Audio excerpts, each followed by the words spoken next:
and welcome to Tuesdays in the Garden. I'm Linda Juliani, and this is from North Madison Congregational Church. I gave you a tour about a month ago of the gardens as they were in bud, and now I wanted to give you a quick tour of how everything looks when it's out. And I'm kind of going into the sun here, so I'm not sure how well this is going to come out, but these are the roses in the driveway. Started out as 5 tiny, tiny little rose bushes. And there's a train for you to hear. These 5 tiny little rose bushes have turned out to be this enormous hedge of roses, which are just glorious, and they're not even all fully out yet. They're fairy roses, so they're tiny, and they're wonderful to pick in a nice big bouquet of them. As I come up to the patio area, this is the area where last time I did a tour, you saw all kinds of pots here that were ready to be planted. And yay, they're all planted. Up on this upper level, which is very shady, wonderful to sit out here and just gaze at my garden. I have all kinds of shade plants, but I love color. I love to have bright color, and I love lots of color. So I look out and I want to see all sorts of different shades. So what really grows best in the shade are begonias. So that's what is up here. And here's that little mouse ears hosta that's just about ready to bloom. Now it's got buds all over it. And in the pots, I plant, here's a nice tuberous begonia and some beautiful blue browalia. And in the front here, can you see this down here, is something called a streptocarpella, which is also blue. And then I have lots of coleus and all sorts of different kinds of begonias. And in the background you can hear the Westbrook Congregational Church bell, which I love to listen to. So it's kind of shady up here. I'm not sure how well you can see. But we have different begonias in this garden, and here's that little escargot one, and coleus.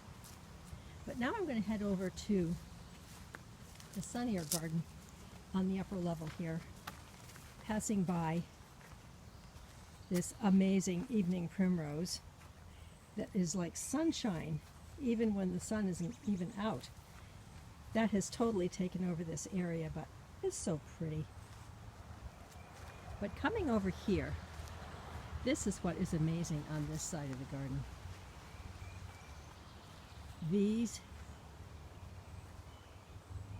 New Dawn roses, which all are from one plant. And then where they left off, there's a little bit of a darker pink rose called the Barnacle rose. But these roses are just spectacular, and when you get closer, they have a delicious smell. And under here are some shadier ones. Here's a pretty blue one whose name I do not know, and more browalia. And then sun patience, which is impatiens, but a New Guinea variety that grows in the sun. And ageratum, of course, for blue. And here's another pretty plant which I planted for the first time this year, and I'm sorry, I don't know what this is either, but you have several different daisy types of flowers coming out of a silver leaf. And it's an annual, but I think it's so pretty. And back there are some low white phlox, which are so pretty. I love those early in the season ones. And here's one called Blew My Mind. and it's a true blue flower. Can you see that among all the white petals that are falling down? They're sort of like just all over the area now, all of these lovely petals. And we still have that pretty pansy going. I'm sort of amazed. They don't usually like hot weather, but it's still happy. And here's a pretty yellow coreopsis. And some zinnias that are blooming. And then we have a whole bunch of angelonia. I love angelonia as an annual. It comes in such pretty, here's a dark purple and a lavender and a white and a pink color down here. And Cleome is growing up behind it, and it isn't blooming yet, but it will soon. Here's a teensy little yellow rose, pink rose, that a friend brought one night when she came to dinner and said, I can't grow this in my yard. Do you want it? And it's happy here. And here's a really pretty shade of geranium. Don't you love that? It's a dark burgundy. And then, of course, we have feverfew all over the place. And as we come around here, we pass by Rose Campion in its own little garden, and a little garden of, right by the bulkhead here, of lavender astilbe and white astilbe and more lavender on that side, and in the middle is autumn joy sedum that will be pretty in the fall. And over on this side, the last time that we did the tour, this was a whole mess of pachysandra, which had been here for years. Our neighbor decided that he would love to have that pachysandra and dug it all up. So I've created this new little garden, which seems to be doing quite well here, of all kinds of things that are just leftovers from the rest of the yard. And now I'm going to go to the lower garden and show you what's blooming down there.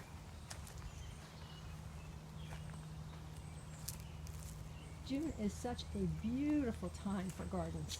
Oh my goodness. Everything comes out at once just about now. There are some things that will certainly come out in the rest of the summer as it goes along.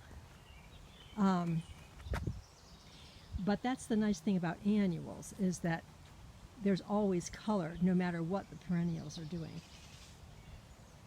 So here we have the knockout rose, which is just kind of finishing up its first bloom here. And Artemisia and more New Guinea impatiens.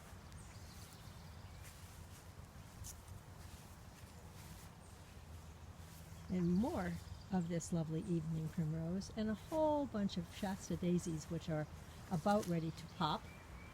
I love Shasta daisies. And in the middle in there are a lot of green leaves, but that will be different kinds of bee balm, different colors of bee balm.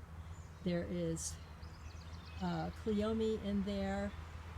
There are different kinds of phlox. Way in the back, I don't think you can see it, but Roberta just gave me some spirea this spring, and it is blooming back there. And that little grocery store rose I told you about is blooming here, happily. And this tall plant was what I referred to as a weed the last time that I did the garden tour. And several of you said, no, that's not a weed, that's a foxglove. And my gosh, it bloomed beautifully in pink, and I knew it was a weed. And it has bloomed all the way from down here up to the tippy top, which is going now, which is way taller than I am. Just amazing. at all the different colors of astilbe. Don't you love astilbe? It's white and pink, and then a lighter pink, and then a rose pink, and then a kind of a darker pink, which is a little bit of a different texture, not as fluffy. And then we have the mandevilla, which has started to go up the top of the shed here, happily. And blue salvia. I like to put in annual blue salvia lots of different places in the garden because I think blue makes such a pretty pop, along with all of these annuals that are in the front. And then we have our Stella d'Oro lily, which is just starting to be beautiful here. And behind, the yellow helianthus is just coming out, and that tall flower in front of it is an anise hyssop, which a neighbor just gave me about a month ago, and it certainly seems to be happy here. Will be blooming soon. And here's another knockout rose, which is a knockout. So there is the garden as it's blooming now. And I'll finish up by giving you one last look at my wonderful big crabapple tree, which is happy as a clam. Beautiful green leaves. Lots of fruit on there, which will be ripening up in another month or so. And we still have this hole in the bottom, which seems to be getting bigger all the time. But ever a reminder to all of us to just keep going, no matter what. Thank you for gardening with me. Enjoy this beautiful day.